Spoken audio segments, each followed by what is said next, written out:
እሷ ጋር ደግሞ እንድትጫወት አንፈልግም። ከእሷ ጋር ንክኪ እንዲኖራት አንፈልግም።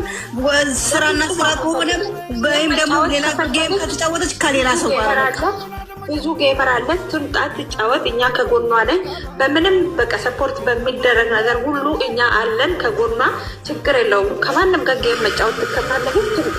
ግን ከሩታ ጋር በፍጹም እሷን ሲሰድቡ እሷን ሲያንቋሽሹ እዛ 2 ሰዓት 3 ሰዓት ጌም ቁጥነት ሲጫወት ወይቷን ስድብ እንኳን እሷ እኛም መቋቋም አንችልም። ስለዚህ ጌም ከሩታ ጋራ ኖ ሞር ብለናል።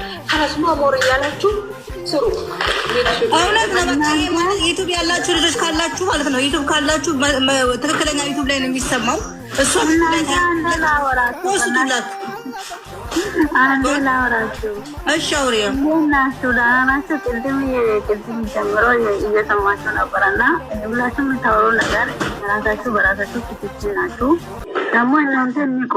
ዛሬ ጠዋት እኔ ዩቱብ ሲገባ ሄርሜላ ነፈሰተችው ሌላ ነገር እኔ ሌላ ሰው ሰብስክራይብ ያላረግጥ ከዛ ሲያይ ጌም ነው ምናምን ሲሉ በጣም ነው ደነገጥኩት። ለምን ሲሉ ይሄ ነገር ድራማ